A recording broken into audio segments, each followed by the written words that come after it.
Bueno, profe, para arrancar voy a hablar del módulo 6. Nosotras para realizar el video nos hemos guiado con las preguntas de la guía. La primera pregunta con la que vamos a arrancar es cómo está formado el vocabulario activo y el vocabulario pasivo. El vocabulario pasivo son las palabras que los niños comprenden cuando las escuchan y el vocabulario activo son las palabras que usan espontáneamente. El vocabulario pasivo siempre es más amplio que el vocabulario activo porque los niños comprenden una cantidad mayor de palabras que las que usan. La segunda pregunta decía qué significa conocer una palabra y cómo se alcanza el conocimiento completo de una palabra. Conocer la forma de la palabra es cuando pueden identificarla, cuando saben escribirla, conocen también la forma escrita de la palabra. Conocen a qué objeto, cualidad o acción se refiere la palabra y conocen también el significado de la palabra. Para conocer completamente una palabra es necesario haberla oído y visto en muchas oportunidades y en diferentes contextos y situaciones del niño. Para que la palabra forme parte del vocabulario activo hay que utilizarla con mucha frecuencia. La otra pregunta con la que trabajamos es qué procedimientos se pueden trabajar con los niños para aprender el significado de las palabras. El andamiaje que realice el maestro tiene que ayudar a los niños a relacionar el nuevo vocabulario con su conocimiento para que la nueva palabra tenga, además del significado convencional, un significado más personal para los niños. Bueno, para aprender el significado de las palabras se puede trabajar con distintos procedimientos. Tenemos tarjeta de la palabra. Como un ejemplo, supongamos que en un texto que los niños están leyendo aparece la palabra travieso. El maestro puede proponer una definición que diga como que travieso quiere decir inquieto, revoltoso, que hace lío, y cada niño tiene que preparar una tarjeta en la que la palabra esté relacionada con su significado y con una persona concreta que él conozca y que se comporte de esta manera. Después de esto tenemos el mapa semántico. Este procedimiento es muy útil para relacionar conceptos y aprender a organizarlos y permitir también ampliar el vocabulario. Para armar un mapa semántico se siguen una serie de pasos. Primero se lee un texto y se determina una palabra que refleje el tema central. Por ejemplo, anciano. El maestro la escribe en el pizarrón y la recuadra. Después de esto se realiza una tormenta de ideas. Se pide a los niños que digan todas las palabras que se le vengan a la mente pensando en la palabra anciano. Luego el maestro y el niño las escriben. La tormenta de ideas es importante para dar al maestro información sobre los conocimientos y las experiencias que tienen estos niños. También tenemos aprender palabras con ejemplos. Los maestros pueden recurrir a ejemplos para explicar el significado de las palabras y también usar sinónimos, es decir, palabras que tengan significado semejante, significado igual. También se puede aprender palabras con comparaciones. Las comparaciones permiten que los niños puedan imaginar los objetos que se intentan definir. También se puede aprender palabras con analogías de lectura. Las analogías son una forma de comparación que presenta una situación semejante, un caso de características similares al que se desea explicar. Y por último también se puede aprender palabras presentando contrastes.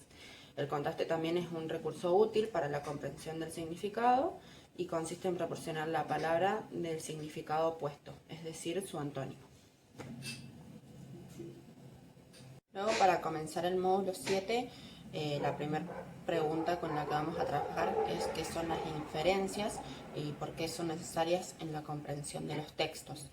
Las inferencias son los significados con los que el lector completa el texto para alcanzar una comprensión coherente de este texto. Son necesarias porque permiten conectar los hechos y personas que aparecen en el texto. ¿Cómo se realizan las inferencias? Es la segunda pregunta. Y para realizar inferencias, los lectores recurren a su conocimiento del mundo, del lenguaje y de otros textos. Para hacerlas hay que tener conocimiento sobre el tema del texto. Y por último, la tercera pregunta que vamos a trabajar es qué características debe presentar un texto expositivo para ser adecuado para un niño. Los textos expositivos dirigidos a los niños suelen proporcionar el tema de manera explícita, lo que ayuda a la comprensión del niño. A los niños es difícil distinguir las informaciones principales y por esto deben ser orientados por la maestra. El comienzo del texto expositivo debe anunciar con claridad qué tema se va a exponer. Esta información debe aparecer en el título y en la primera oración. La información tiene que estar ordenada y no tiene que haber cantidad excesiva de ideas nuevas para el niño, ya que la dificultad es mayor cuando la cantidad de ideas nuevas es mayor también. En las primeras situaciones para enseñar a comprender un texto es conveniente que el docente les lea en voz alta a los niños. De esta manera podrá andamiar el proceso de comprensión. Las preguntas y comentarios activan los conocimientos en los niños y llevan a entender estos textos, a seguir y a participar de la lectura relacionando estos conocimientos con la nueva información que les está brindando el texto. En cuanto a la escritura, los procesos involucrados en ella son 4. Primero, tenemos planificar, pensar qué vamos a escribir, decidir cómo escribirlo y buscar la información necesaria para hacerlo. El segundo es redactar, que es escribir la primera versión del texto, es decir, un borrador. El tercero, revisar y corregir, es releer el borrador, corregir los errores, solucionar los problemas de escritura y definir si refleja nuestros propósitos. Por último, tenemos redactar el texto definitivo, que es escribir otra versión del texto siguiendo las correcciones. ¿Qué sabe hacer un escritor experto? Un escritor experto tiene conocimiento sobre la clase de texto adecuado para cada situación. Se piensa antes de escribir, antes de comenzar la escritura se organiza mentalmente los contenidos que se van a exponer. Redactan borradores antes de la versión definitiva y solo cuando el texto es muy sencillo es cuando se hace una versión definitiva directamente. Por último, revisan y corrigen los textos. El texto puede ser leído cuantas veces sea necesario y corregido también cuantas veces sea necesario hasta que quede de manera correcta. Para enseñar a escribir textos es importante que el maestro les ayude y los lleve a los niños a darse cuenta de la necesidad de revisar los textos que escriben y que les acerque los conocimientos necesarios para poder hacer estas correcciones. Es importante también que el docente les enseñe a planificar a los niños, a escribir borradores, a revisar y corregir, incluso antes que dominen por completo la escritura. Para planificar los textos, los niños pueden preguntarse, ¿qué clase de texto vamos a escribir? Puede ser una carta, una receta de cocina, una página del diario íntimo personal. Las características de cada uno son diferentes y hay que respetarlas. También otra pregunta es, ¿con qué propósito vamos a escribirlo? ¿Para qué? La misma clase de texto puede escribirse con diferentes propósitos. En el caso de una carta, por ejemplo, puede ser para saludar a alguien, para pedir disculpas, para dar una información importante. La tercera pregunta es, ¿qué contenido vamos a desarrollar? Además del tema general, el más abarcador del texto, hay que pensar en los distintos aspectos del contenido que se expondrá en él y en qué orden se va a hacer.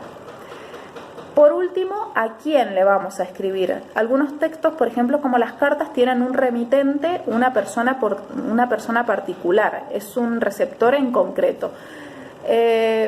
Pero esto no sucede con todos los textos escritos. Por ejemplo, un novelista o un científico no se dirigen a una sola persona en concreta, se dirigen a un público en general, a personas que tienen características compartidas, a lectores con características compartidas, que les gustan las historias de aventuras, por ejemplo, o que quieren ampliar sus conocimientos sobre la ciencia.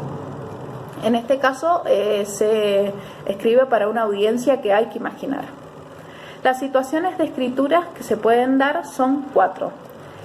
La primera es escribir lo que decimos. Escriben lo que decimos. El andamiaje del maestro en este caso consiste en hacer que el niño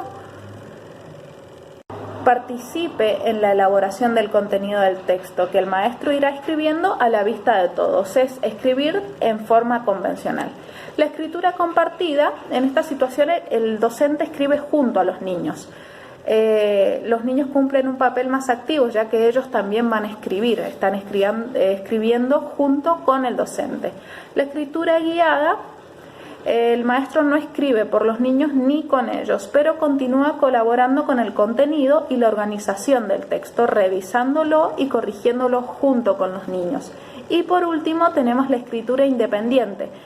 El maestro siempre debe estar disponible para orientarlos en este tipo de escritura, leer y comentar estos escritos y ayudarlos a resolver las dudas. Se debe apoyar al niño en este tipo de escritura.